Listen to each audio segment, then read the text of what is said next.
3, 2, 1, no ar.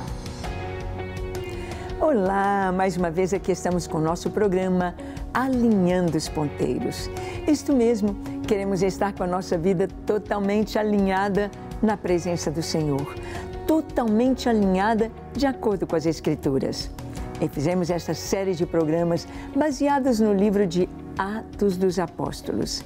Esse livro maravilhoso que nos mostra como a igreja surgiu, que nos mostra como foi caminhando o Evangelho e alcançando todo o mundo, chegando até nós, chegando ao Brasil. No programa de hoje, conversaremos sobre a vida cristã no início da igreja.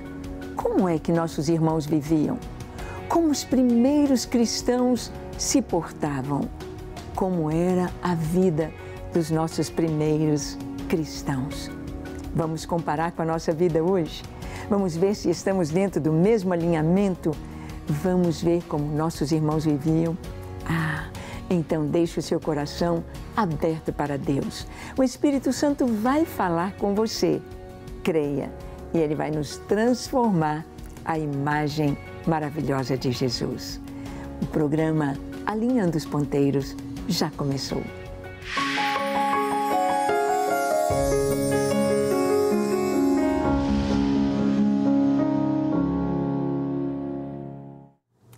Muito bem. Sabemos que a vida cristã, sabemos que essa expressão, ser um cristão, esta expressão, nós vamos ver aqui no livro de Atos, vai surgir primeiro lá na cidade de Antioquia, onde os discípulos de Jesus vão ser chamados de cristãos. Vão ser chamados por este nome, parecidos com Cristo, ou pequenos cristos. Cristo é uma palavra, Messias, Machia, no hebraico, Christos, no grego, que significa ungido, ungido ou cheio do Espírito Santo. Então, eu e você fomos chamados parecidos com Cristo, ungidos como Cristo. Esta é a expressão. Olha como eles viviam no início da igreja. Em Atos capítulo 4, no versículo 32, nós vamos ver que eles viviam em unidade, a unidade da igreja. Está escrito assim: da multidão dos que creram, era um o coração e a alma. Ninguém considerava exclusivamente sua nenhuma das coisas que possuía. Tudo, porém, lhes era comum. Que texto maravilhoso! Da multidão dos que creram. Isto significa que não era meia dúzia, não eram 2 dezenas, não era um pinguinho de gente. Era muita gente. Era uma multidão. A multidão aqui, de acordo com o texto, vai significar que eles passavam de milhares, passavam de 1000. Nós vemos que no primeiro culto houve 3.000 batismos. Daí a pouco a igreja vai passar para 5.000. É muita gente, é uma multidão, não é um grupinho. Tem gente que fala assim: eu não gosto de igreja grande, eu gosto de igreja pequena, porque lá no início a igreja era pequena. Não, a igreja já nasceu grande, a igreja, já vimos, nasceu missionária. A igreja já nasceu pregando em todas as línguas, em todos os idiomas conhecidos da época. A igreja já nasceu fazendo missões. Os primeiros convertidos já voltaram para os seus países, já voltaram para as suas cidades, levando a semente do Evangelho. O início da igreja nos mostra uma igreja dinâmica, uma igreja entusiasmada, uma igreja alegre, uma igreja feliz, uma igreja que cumpria o seu chamado, o seu papel. Uma igreja que tinha unidade. Aqui está dizendo: da multidão dos que creram, era um o coração e a alma. O coração e a alma. O coração nos fala dos alvos, nos fala das intenções, nos fala de para onde estavam indo, marchando, caminhando, em que direção iam. era o coração. Coração, nós temos a sede do nosso corpo, do nosso coração que bombeia o nosso sangue, manda energia, manda oxigênio, manda vida, manda alimento para todas as células do corpo humano. O coração alimenta. A igreja, ela tinha um só coração, ou seja, alimentar todo o povo, alimentar as crianças, os adolescentes, os jovens, as famílias, os velhos, não no sentido simplesmente da comida física, não, mas do espiritual. O lugar de crescer, o lugar de aprender é na igreja. Você sabia a história da escola dominical? Hoje a gente tem poucas igrejas com a escola dominical, ou seja, domingo pela manhã, as crianças, os adolescentes, os jovens, adultos se separam em classes para aprender mais da palavra de Deus. Então, a escola dominical surgiu ali na Inglaterra, exatamente num período em que as crianças, os órfãos estavam pelas ruas, as crianças estavam aprendendo a marginalidade, as crianças estavam sem direção.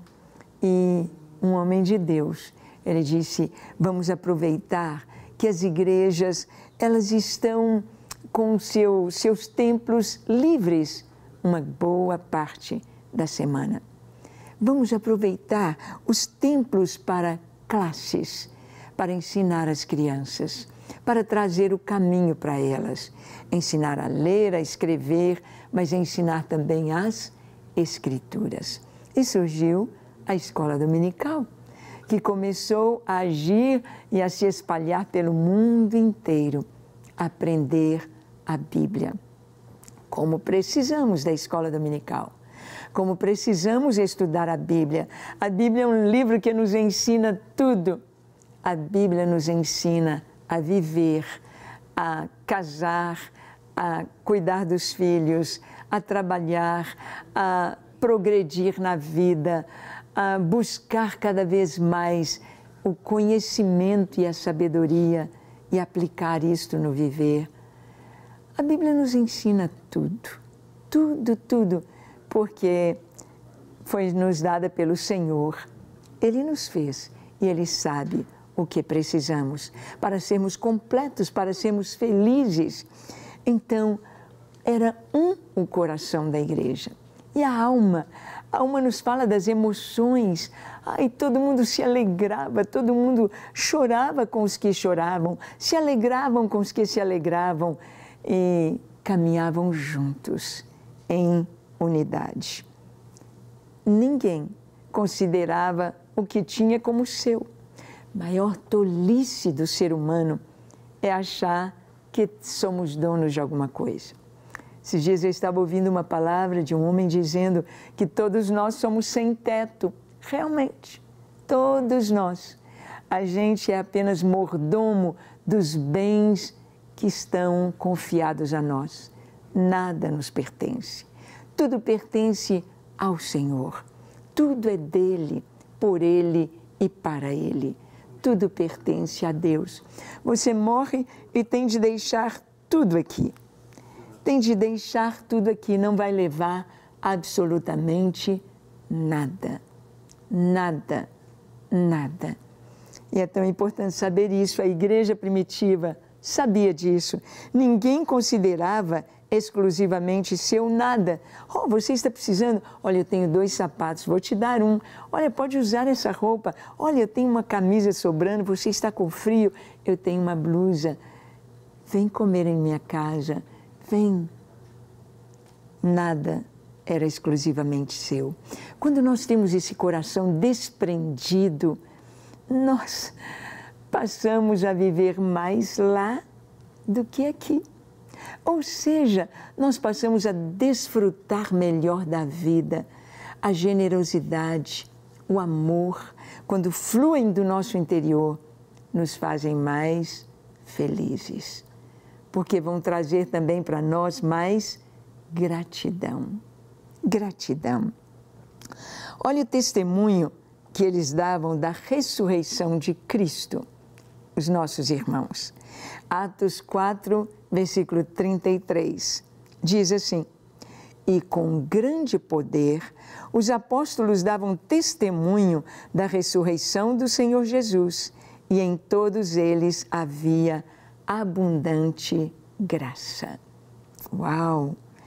Com grande poder,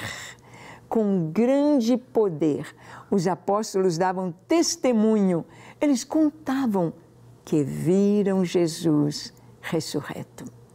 Contavam como foi que Jesus apareceu para eles naqueles 40 dias. Contavam como Jesus ascendeu aos céus e os mandou ficar em Jerusalém em oração. Contavam como o Espírito Santo veio sobre eles e começaram a falar em outras línguas e começaram a ter coragem. Coragem para testemunhar, coragem para pregar o Evangelho, coragem para não se envergonhar de Jesus. Sim, com um grande poder. E esse poder que eles tinham, o poder do Espírito Santo, trazia para eles dons espirituais, dons de cura.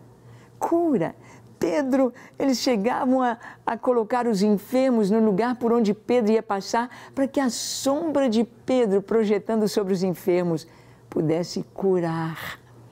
Quantos milagres, quantas coisas lindas aconteciam, porque com grande poder eles davam testemunho da ressurreição de Jesus. E o texto diz que em todos eles, grandes e pequenos, havia abundante graça. O que tem sobre a sua vida? Graça. Graça é eu saber que o que eu tenho não vem de mim, vem dele, vem do Senhor. Graça é eu depender totalmente do Senhor. Graça é saber que Ele, por Ele, para Ele, são todas as coisas. Nós vamos ver que a graça do Senhor fazia com que eles abrissem mão dos bens materiais. Os bens materiais, para a igreja primitiva, serviam apenas para cobrir as necessidades dos santos. Olha o que está escrito em Atos 4, de 34 a 35, 34 e 35, diz assim: pois nenhum necessitado havia entre eles, porquanto os que possuíam terras ou casas, vendendo-as, traziam os valores correspondentes e depositavam aos pés dos apóstolos. Então se distribuía a qualquer um à medida que alguém tinha necessidade. Uau!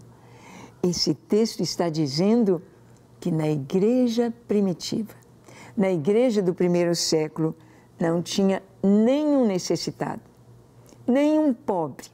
Aquele que chegou lá da rua, mendigo, aquele que não tinha onde morar, ao se tornar um cristão, era abraçado, era cuidado. Os bens materiais iriam servi-lo. Opa, eu vou mandar umas roupas para ele, eu tenho umas camisas, tenho algumas calças, eu tenho tênis, ele pode morar lá nos fundos da minha casa. Não havia necessitados entre eles. Isso é o que a Bíblia nos diz. Que coisa tão linda! O verdadeiro amor, a verdadeira igualdade com dignidade, é Cristo quem dá. É a palavra de Deus quem nos dá. É a igreja que tem para oferecer ao mundo.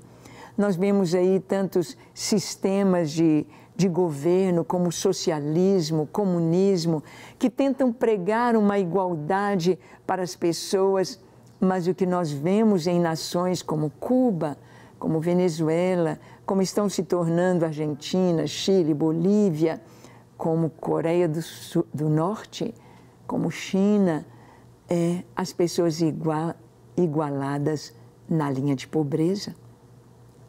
Venezuela hoje já está na linha da miséria, abaixo do Haiti, uma nação rica, uma nação próspera, mas que entrou num governo, num sistema que não é bíblico, colocando todos na linha da pobreza.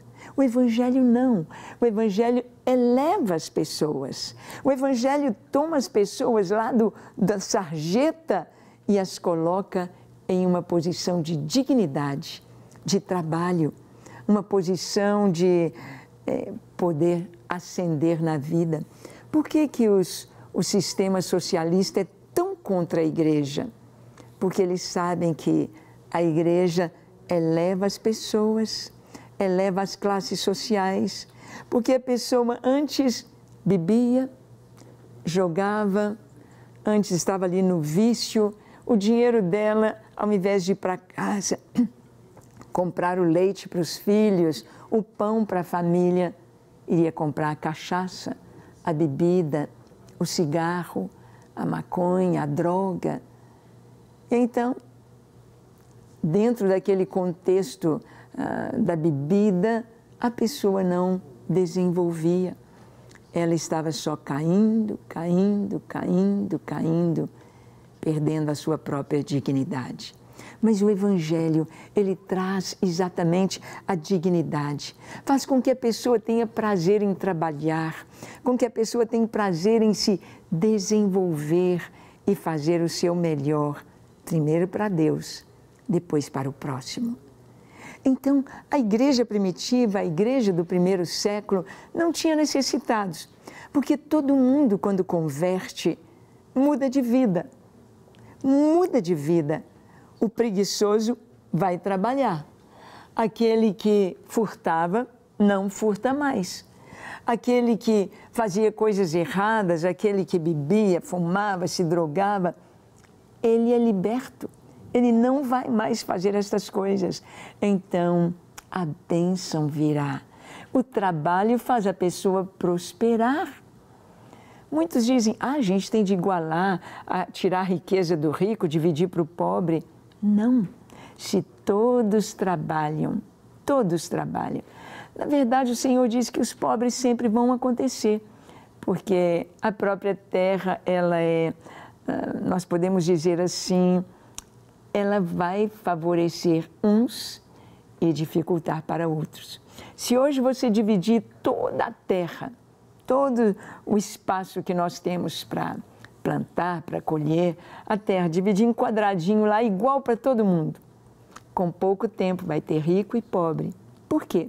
Porque a sua terra é boa, você planta e ela produz, mas a do outro não produz.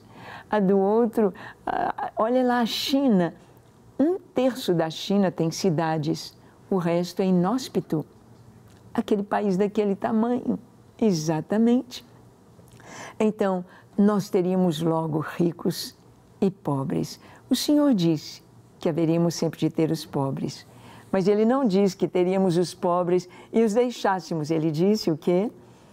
Que a lei ali em Israel, eles deveriam sempre na colheita pensar no pobre, no órfão, na viúva, no estrangeiro.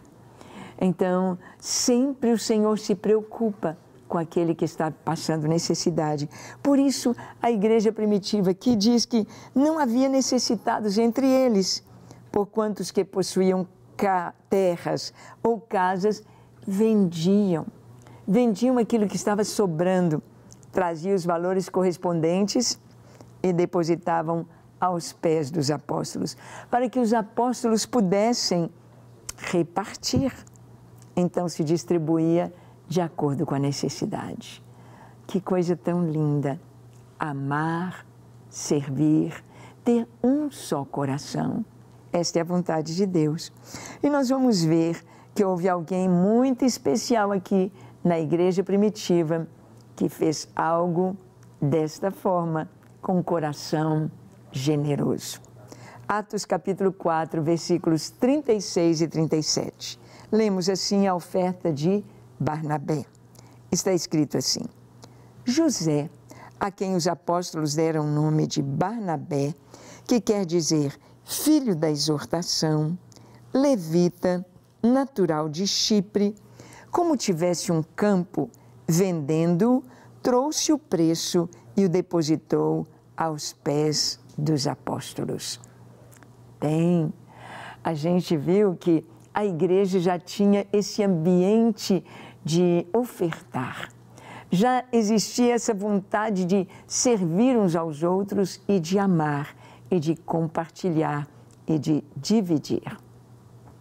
Então, esse homem chamado José, mas eles deram um apelido para ele, Barnabé. Esse prefixo Bar significa filho, Bar Jonas, Simão Bar Jonas, filho de Jonas, e etc. Barnabé significa filho da consolação, filho da exortação, filho da consolação, alguém que tinha um coração para enxugar as lágrimas, alguém que tinha um coração para se dar, para compreender e para viver a dor do outro e ajudá-lo. Barnabé. O nome dele era José, mas lhe deram este apelido. Ah, é o filho da consolação. Ah, é aquele generoso, é aquele coração maravilhoso. Ele era levita, da tribo de Levi. A tribo de Levi servia sempre no templo e ele era natural de Chipre, uma ilha que fica ali no mar Mediterrâneo, bem à frente ali de Israel. Como tivesse um campo. Na verdade, lá no Antigo Testamento, os levitas não deveriam ter nenhuma propriedade. Eles não receberam terras de herança quando Josué dividiu todo o país de Israel, dividiu toda Canaã, dividiu para as 12 tribos. Os levitas não foram contados para receber. Mas aqui diz que ele era levita, natural de Chipre, e tinha um campo. Ele pegou aquele campo, vendeu, trouxe o dinheiro e colocou aos pés dos apóstolos. Ao que parece, Barnabé foi o primeiro a fazer isso. Barnabé foi o primeiro a pensar, eu não vou precisar de campo, não vou precisar de casa, de ter... o que eu tenho é suficiente, esse campo está sobrando, talvez uma herança. Ele vendeu, trouxe o dinheiro para a igreja, para o serviço. Infelizmente, há muitas pessoas que criticam a igreja e falam, você vai ser um cristão, você vai dar dinheiro para o pastor, você vai fazer o pastor ficar rico. Imaginam assim. Mas a igreja, essa dinâmica maravilhosa de plantar, semeando e colhendo. Planta-se uma semente, se colhe milhares de sementes. Fomos chamados para ser pescadores de homens. Fomos chamados para levar o amor, a salvação, para levar os dons espirituais. E nós sabemos que não é fácil essa tarefa, é maravilhosa. Alguém já disse que o evangelho é como uma rapadura, é doce, mas não é mole. Ou seja, tem as suas lutas, tem as suas dificuldades. Você ser um pastor, você ser alguém que vai estar ali pregando, servindo, há um preço. É maravilhoso, é doce, mas há um preço a ser pago. E então, Barnabé, ele estava mostrando ali, eu não preciso de tanto. Eu posso viver com o mínimo e Deus vai me sustentar. Na nossa vida, minha vida e do Paulo, Deus também, ele nos pediu para que a gente colocasse sobre o altar tudo que construímos em 30 anos de profissão como médico, ele médico e eu dentista. E nós não hesitamos, entregamos ao Senhor. Casa, carro, apartamento na praia, clínica, salário alto, dinheiro no banco, entregamos tudo ao Senhor. E nunca nos faltou nada. Nunca nos faltou nada. Foi essa experiência que Barnabé teve. Ele vendeu o campo. Talvez era algo que ele tinha extra, talvez pensando no futuro dos filhos, não sei se era casado, se tinha filhos, mas ele disse, eu posso colocar isto no reino. E tudo que nós semeamos no reino de Deus se multiplica em milhares de frutos e de sementes. Você tem experimentado viver assim? Ser livre, desprendido de bens materiais, não ficar apegado às coisas. Alguém diz que quando você aperta muito, sai entre os dedos. Nada é nosso. Quer experimentar esta vida? Esta vida de liberdade, esta vida de estarmos totalmente livres para Deus, vendo a necessidade dos outros e servindo uns aos outros. Vamos orar. Feche seus olhos, curve a sua fronte. Se for possível, se ajoelhe. Ore comigo dizendo assim: Senhor, como eu preciso de Ti, como eu preciso desprender das coisas materiais e ter uma vida mais abundante, como eu preciso amar mais, como eu preciso conhecer este amor e viver este amor. Perdoa os meus pecados, lava o meu coração, purifica-me, santifica-me, dá-me um coração puro na Tua presença. Eu me entrego a Ti para ser somente Teu, para viver para a Tua glória. Toma minha vida, usa-me, encha-me com Teu Espírito Santo e capacita-me a fazer a Tua vontade. Eu me entrego a Ti para ser Teu, hoje e eternamente. Amém, amém e amém. Graças a Deus. É isso que temos de fazer. Falar com toda sinceridade: sou Teu, Senhor. Ouvi Tua voz. Eis-me aqui para Te servir. Deus te abençoe ricamente e até o nosso próximo encontro, quando aqui estaremos compartilhando com você esta maravilhosa Palavra de Deus. Até lá.